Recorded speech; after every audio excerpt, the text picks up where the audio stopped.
tarde. No Jornal Amazônia Faz vamos falar sobre coordenadas geográficas e fatores climáticos, Massas de ar, correntes marítimas, El Niño e La Nina, maritimidade e continentalidade, relevo e vegetação, vento, formação do vento e correntes de convecção, tipos de ventos e brisa, monções, ventos ciclônicos, furacões e tornados, como medir os ventos e a sua importância. nuvens e seus tipos. Coordenadas geográficas. As coordenadas geográficas são pontos imaginários da Terra, definidos pela inserção de linhas longitudinais e transversais. Os meridianos têm como referência o meridiano do Greenwich, enquanto os paralelos eles têm como referência a linha do Equador. Esses pontos são medidos em graus, minutos e segundos, indicando a distância em relação a essas linhas. A localização de um ponto da superfície terrestre é dada por sua longitude do leste ou oeste e latitude do norte ou sul. Fatores climáticos. Os fatores climáticos eles são características geográficas que influenciam o clima em diferentes regiões, explicando as variações regionais. Os principais fatores são latitude e altitude, continentalidade, maritimidade, relevo, vegetação, massas de ar e correntes marítimas. A latitude é a distância de um ponto em relação ao Equador, afetando a quantidade de radiação solar recebida. Regiões próximas ao Equador são mais quentes, enquanto áreas mais distantes são mais frias. Elas também definem as zonas climáticas. A altitude é a elevação de um local em relação ao nível do mar. Em regiões mais altas, o ar é mais rarefeito, o que resulta em temperaturas mais baixas e menos retenção de calor. Assim, quanto maior a altitude, mais frio e seco tende a ser o clima. El Niño e La Nina são fenômenos atmosféricos caracterizados por uma alteração da temperatura das águas oceânicas, o que gera diversas consequências em termos climáticos. Enquanto o El Niño corresponde ao aumento da temperatura das águas do Oceano Pacífico na sua porção equatorial. O La Nina corresponde à diminuição da temperatura das águas do Oceano Pacífico, também na sua porção equatorial. Esses fenômenos atmosféricos impactam significativamente os indicadores de temperatura e precipitação em nível mundial. O El Niño provoca secas severas nas regiões norte e nordeste do Brasil, enquanto o La Nina favorece a formação de chuvas nessas mesmas regiões. Portanto, tais fenômenos são contrários em termos de aspectos de ocorrência e, por consequência, dos impactos gerados na atmosfera global, porém, ambos influenciam diretamente nas condições climáticas globais, principalmente em relação às temperaturas e precipitações registradas no mundo. Maritimidade. A maritimidade é a proximidade de um local com relação a grandes corpos de água, como é o caso dos mares e oceanos, por afetar diretamente o comportamento dos elementos climáticos, como a umidade do ar, os ventos e a temperatura. A maritimidade é considerada um fator do clima. Os climas litorâneos e as áreas mais próximas da costa são as mais afetadas pelo efeito da maritimidade.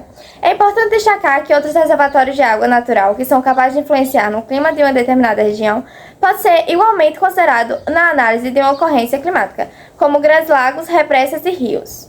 Continentalidade. A continentalidade é a distância de um determinado local com relação aos mares e oceanos. Em função disso, as áreas situadas às maiores distâncias do mar no interior dos continentes são aquelas nas quais os efeitos da continentalidade recaem com maior intensidade. Agora vamos conhecer sobre as massas de ar e correntes marítimas com a nossa meteorologista Iris Marques. Boa tarde, Amarilis. Boa tarde, Karen. Boa tarde a todos que estão assistindo o jornal. Bom, as massas de ar são porções de ar com características homogêneas que se deslocam de áreas de alta para baixa pressão.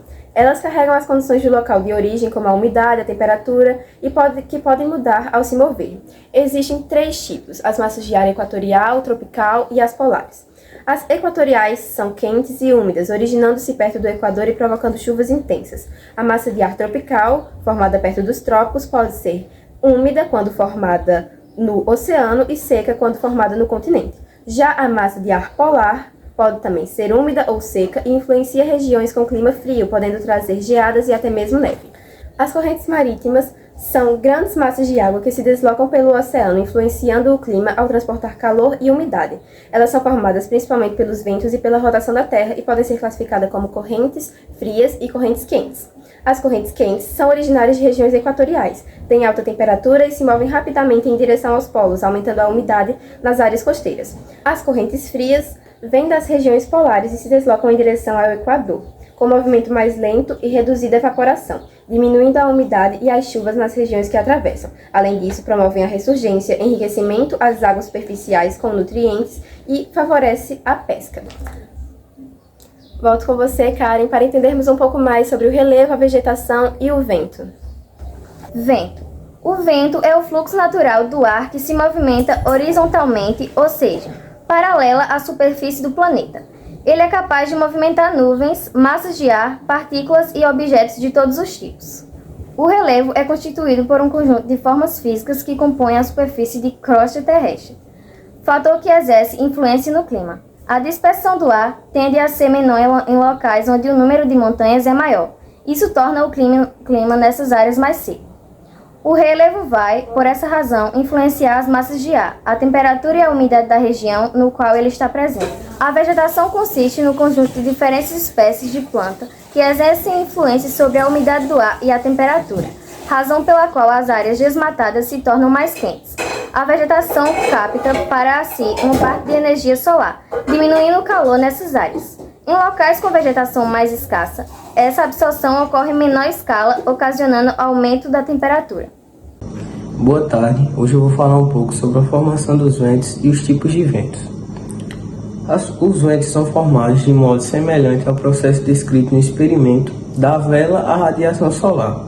Chega até a superfície terrestre e aquece tanto nos continentes como nos oceanos, e esse aquecimento causa o aumento de temperatura do ar próximo à superfície, e o que acarreta maior a evaporação de rios e mares e outros corpos de águas, tornando o ar quente e úmido. Tipos de ventos. Bom, sobre os tipos de ventos temos os tipos alísios e os contralísios. Os ventos alísios ocorrem em ambos os hemisférios do planeta. No hemisfério norte, eles têm sentido oeste-leste, como consequência do movimento de rotação da Terra e devido à ação da chamada força de Coriolis. Já os ventos contralísios são aqueles que sopram no sentido contrário dos ventos alísios, ou seja, do Equador para o trópico, de oeste em direção a leste. Agora eu vou falar um pouco sobre brisa e os tipos de brisa. Como brisa, temos a brisa do vale e a brisa montanhosa. A brisa do vale acontece porque durante o dia o topo da montanha sofre um aquecimento maior do que o vale, criando ali uma zona de baixa pressão.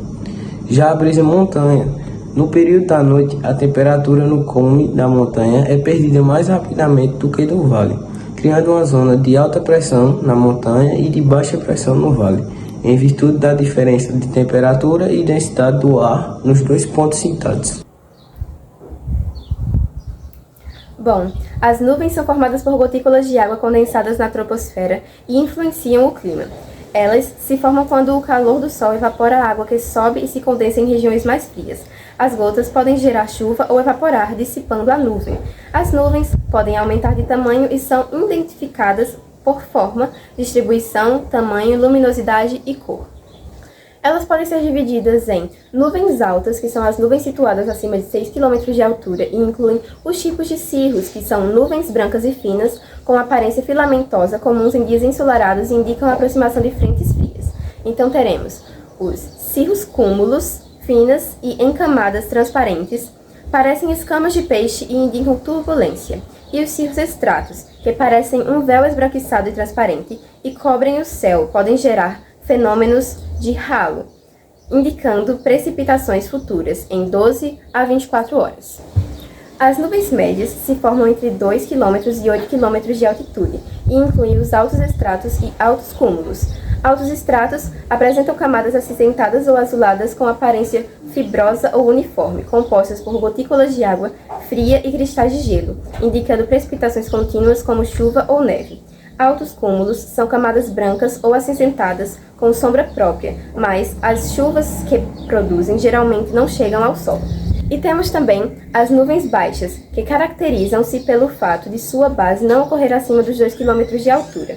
Entre elas temos os estratos, que são nuvens com camadas uniformes e suaves próximas ao solo, formando nevoeiro e garoa. Estratos cúmulos, camadas cinzentas ou esbranquiçadas que mantêm o céu nublado com chuva fraca e contínua. Nuvens de desenvolvimento vertical, que têm grande altura, associadas ao ar instável.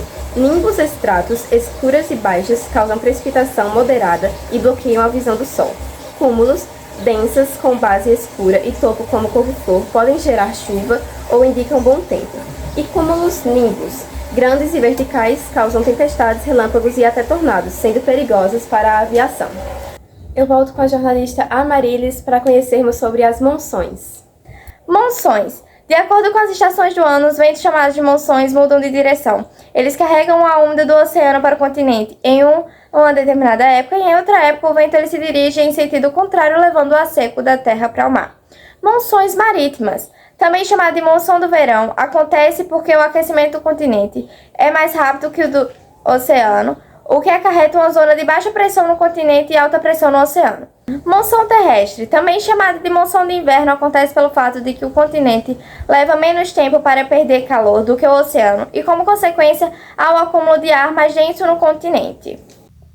Bom, os ventos ciclônicos, eles são gerados a partir da movimentação do ar na baixa pressão atmosférica, ou seja, essa pressão é inferior às áreas vizinhas a elas. Esses ventos, eles sopram para dentro no sentido diferente em cada hemisfério, ou seja, no hemisfério norte é no sentido anti-horário e no hemisfério sul é no sentido horário. Esse ar quente desses ventos, eles sobem levando consigo a umidade, que consequentemente vai acatar a formação de nuvens, ventos fortes e tempestades intensas. Ao contrário dos ciclones, existem os anticiclones, que são formados a partir da alta pressão atmosférica e caracterizados pela baixa umidade, ou seja, não tem a formação de nuvens. Seu sentido é totalmente ao contrário do ciclone, ou seja, se no ciclone, no hemisfério sul é no sentido horário, no anticiclone, no mesmo hemisfério, vai ser no sentido anti-horário. Ciclones tropicais, tufão, furacão, todos esses nomes são o mesmo fenômeno, que é formado a partir de um vento ciclônico nos oceanos tropicais, que é formado a partir da evaporação que acontece nas águas dos oceanos, justamente por causa que essas águas estão muito quentes, pois esses fenômenos acontecem justamente no verão, no final do verão, onde geralmente a temperatura nunca chega a ser menor do que 26 graus Celsius. Esses furacões, eles podem chegar até 100 km por hora. Mas, em síntese aqui para vocês, em resumo, o furacão ele nada mais é do que um ciclone mais forte e de grande extensão, que consegue ser captado por satélites. Já os tornados, eles são formados por ventos ciclônicos capazes de ultrapassar os 400 km por hora. Os tornados, eles podem ocorrer em qualquer região, mas tem regiões específicas que os deixam muito mais propícios a se transformarem lá, como por exemplo as áreas centrais dos Estados Unidos. Normalmente, os tornados eles são formados no fim do inverno e na primavera. Ele é formado, por nuvens de tempestade e seu diâmetro é alguns metros menor que o furacão. Porém, em comparação, ele causa muito mais danos, como por exemplo, que ele tem força de levantar objetos muito imensos, como telhados de casas, carros, trilhos, tudo isso ele tem o poder de conseguir levantar e acabar batendo em alguns lugares e causar grande transtorno. Agora vamos conversar um pouco com o meteorologista Miguel Vieira. Boa tarde, Miguel. Poderia nos informar alguns detalhes sobre como medir os ventos?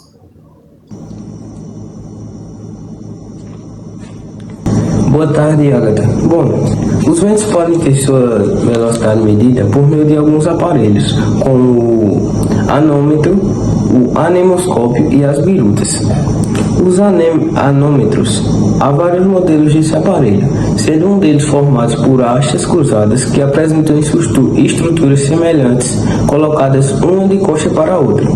Já as birutas são instrumentos encontrados em fazendas, aeroportos e indústrias, e sendo fabricadas por um material resistente à corrosão e à força do vento. Já os anemoscópios trata-se de uma peça presa a um eixo vertical que, ao receber vento, gira em direção dele. Bom, agora gostaríamos que você nos falasse um pouco sobre qual é a importância dos ventos.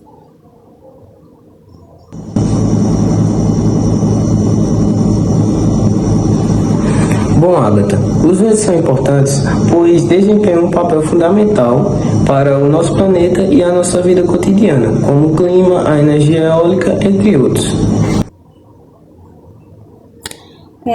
Muito obrigada, Miguel, por todas as suas informações passadas e sinta-se sempre convidada a voltar ao nosso jornal quando quiser. Nós, do jornal Comentando Fatos, encerramos por aqui. Que todos tenham uma ótima tarde.